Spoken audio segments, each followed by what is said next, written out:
Olá, esse vídeo faz parte de uma série de vídeos do PET, Mecânica e Energia, que tem por objetivo fazer a resolução de algumas questões referentes às disciplinas de engenharia. Não só da UFESA, mas creio que as disciplinas mais comuns de todas as engenharias. Nesse caso aqui, a gente vai apresentar uma resolução de uma questão da disciplina de vibrações mecânicas. A questão é a questão 1.13 do livro do Hall, Vibrações Mecânicas, e se refere ao assunto de massa e rigidez equivalente. Aqui está o nosso problema 1.13 do livro do Hall.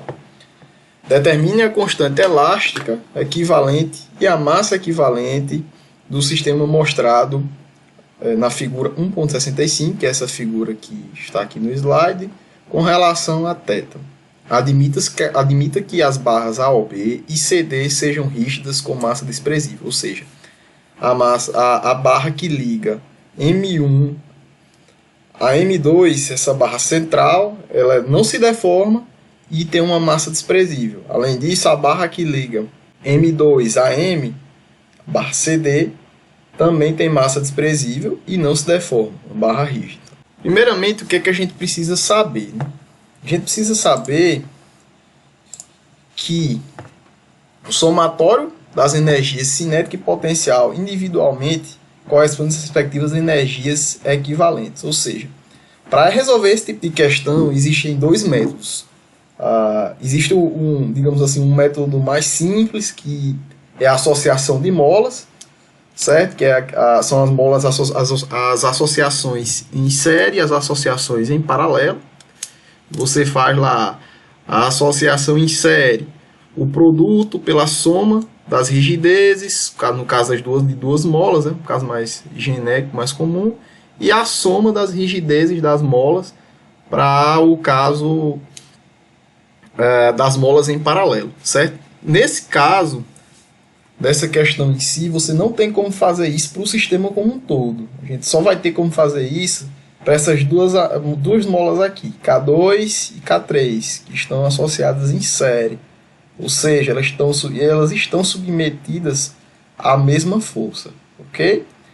Então, nesses casos onde a gente não pode fazer esse tipo de método para resolver, a gente tem que usar o método das energias, que é justamente esse, que nos diz que o somatório individual de cada energia, de cada componente, no caso as energias potencial, elástica e cinética, nos resulta numa energia equivalente, certo? E dessa energia equivalente a gente tem como tirar, né? A massa equivalente, no caso da energia cinética, e a rigidez equivalente, no caso da energia potencial. Que a gente pode escrever energia cinética de duas formas, em relação a corpos que transladam, né? E em relação a corpos que rotacionam, ou seja, a velocidade de rotação, rotacional aqui. E a gente tem a massa, a velocidade de translação, corpos que transladam. Aqui a gente tem um momento de inércia do corpo, que é o equivalente à massa para corpos que rotacionam, e a velocidade de rotação desse corpo, ok? No caso da energia potencial, a gente vai ter aqui para molas lineares, né, digamos assim, corpos que têm uma rigidez translacional. A gente vai ter uma rigidez associada, K, vai ter um deslocamento X. Para corpos que rotacionam, a gente vai ter uma rigidez K, se refere à rigidez rotacional do corpo, e um ângulo de deslocamento θ, certo? Outra coisa que é bem comum para a gente usar nesse tipo de questão é essa aproximação, né? Quando um ângulo θ qualquer é muito pequeno, o seno desse ângulo é aproximadamente igual ao próprio ângulo, certo? Mais na frente vou discutir como é que isso é útil para a gente. Para a nossa solução, o primeiro passo calcular as rigidezes desconhecidas, certo? Então, como eu falei, nesse caso dessa questão, nós temos aqui a associação de K2 e K3, que é uma associação em série, já que as molas dividem a mesma força. facilmente a gente consegue substituir essas duas molas por uma única, que tem rigidez equivalente dada como o produto das duas rigidezes, K2 e K3, pela soma delas duas, ok? Então, nesse caso, a gente pode substituir essas duas molas por uma única mola, para simplificar o nosso sistema. Além disso, nós temos aqui outra rigidez implícita no nosso sistema, que é a rigidez desse bloco M quando está submetido, quando ele é afogado nesse líquido aqui, de densidade ρ, certo? Então, como é que isso aqui funciona? Essa barra se desloca aqui para a direita, né? No caso, no sentido horário. Essa parte da barra sobe, a parte da esquerda da barra sobe, essas molas tracionam. E essa parte direita da barra, ela desce. Então, essa hastezinha aqui, ela, juntamente com a massa M, penetra na água. E essa água, ela tem uma certa, digamos assim, resistência a essa penetração. Essa resistência seria, no caso, justamente essa rigidez que a água tem. A água serve, no caso, como uma mola, um acumulador de energia, né? Uma mola, à medida que a massa ela é afogada nesse líquido, certo? Então, como é que a gente calcula essa rigidez dessa mola que a gente associa à água? Simples. Se você imaginar que quando a gente imerge um bloco desse na água, lembra lá do princípio de Arquimedes, que a água causa uma força contrária ao peso do bloco, ou seja, uma força vertical para cima, que é dada justamente pelo peso do volume de água deslocado. O nome dessa força a gente chama de empuxo, é a força E. A gente chamou aqui, né? E você sabe que ele deu esse Yzinho aqui. À medida que que eu afundo o bloco, eu desloco mais água, certo? À medida que esse Y aumenta, eu desloco mais a água. Então, o empuxo vai crescendo. Então, o empuxo ele é diretamente proporcional, ok? Ele é diretamente proporcional ao volume de água deslocado, certo? Então, vamos lá. Para calcular essa rigidez, a gente basicamente tem que saber qual é a força, é o empuxo, dividido pelo deslocamento, certo? Deslocamento do bloco em si. Então, como é que a gente faz isso? O empuxo em si é o peso do volume de água deslocado. Qual é o volume de água deslocado? O volume de água deslocado é o mesmo volume do bloco, da parte do bloco que está dentro d'água. Ou seja, a parte do bloco que está dentro d'água é a área do bloco, ou seja, D ao quadrado, dividido por 4, vezes π, vezes Y, que é a profundidade, a porção do bloco que está imersa. Ok? Então, a área vezes Y. O peso desse volume, né, desse volume de líquido que é deslocado, é justamente o volume imerso vezes ρ vezes G. Então, a gente vai ter o peso aqui do volume deslocado, que vai ser o nosso empuxo, dividido pela parte que desloca, a porção deslocada, que no caso será Y.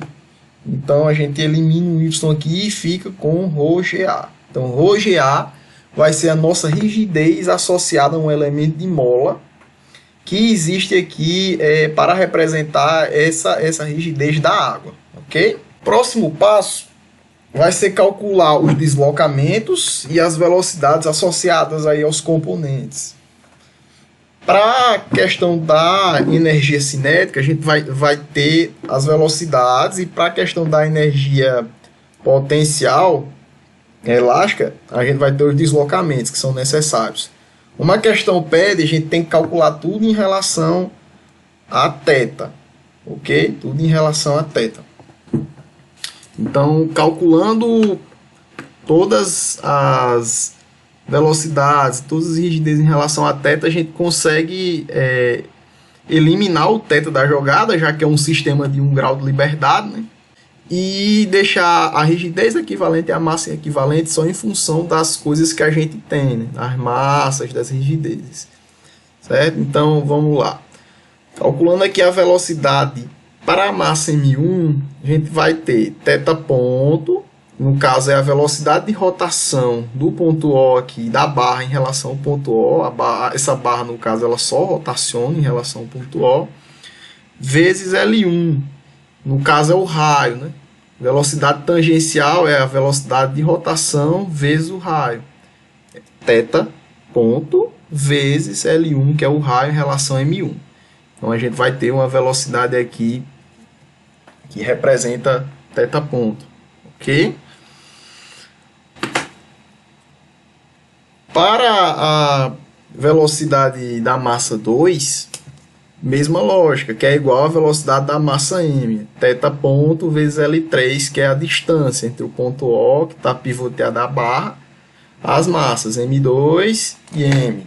Para os deslocamentos, a gente vai usar aquele artifício que eu discuti com vocês lá na aba do que precisamos saber, certo? Que é justamente quando a gente tem um deslocamento muito pequeno, o ângulo, o seno desse ângulo deslocado é aproximadamente igual ao próprio ângulo, certo? Então, se a gente fizer aqui essa relação para descobrir aqui o quanto que o bloco M1, ou no caso a mola K1 se deslocou aqui, se eu girar um ângulo θ, é só multiplicar o ângulo θ vezes L1. Então a gente vai e descobre o quanto K1 se deslocou, certo? Mesma forma para K23, a mola equivalente, e para M2 e a mola K4, no caso só a mola K4 em si. Por fim, pessoal, a gente vai utilizar o método das energias, né, em si para fazer o cálculo da massa e da rigidez equivalente. Primeiramente, a gente vai fazer o cálculo da massa equivalente, que para esse caso, como o sistema é rotacional, né, ele pede lá para calcular em relação ao ponto O e em relação a θ, a gente vai ter não uma massa equivalente, mas um momento de inércia equivalente, que será o nosso JQ. Ok? Então, a gente utiliza esse JQ para calcular uma energia cinética equivalente e iguala esse valor ao somatório individual das energias de cada componente, no caso de cada massa. Ok? Como as barras não têm massa, a gente não faz essa associação para as barras, certo? Então vamos lá. Primeiro para a massa 1, a gente tem aqui o cálculo da energia cinética, certo? Massa 1 vezes a velocidade da massa 1, que a gente calculou no slide anterior. Para a massa 2 é a massa m, que tem a mesma velocidade, só fiz somar, né? Essa velocidade, lembrando que a gente calculou no slide anterior. Então, resolvendo para JQ, a gente vai encontrar esse valor aqui, certo? Esse valor aqui. Para a rigidez, vamos usar a energia potencial. Então, seguindo a mesma lógica, a gente vai escrever uma energia potencial equivalente com sua respectiva rigidez, K é Q, e igualar isso à energia potencial de cada mola do nosso sistema, né? Somatório da energia potencial de cada mola do nosso sistema. Então, vamos para a mola 1 aqui. Vai ter o K1, que é a sua rigidez, com seu deslocamento associado aí. No caso, vai ser θ vezes L1, que a gente calculou no slide anterior. O K4, com seu deslocamento associado. K23 também.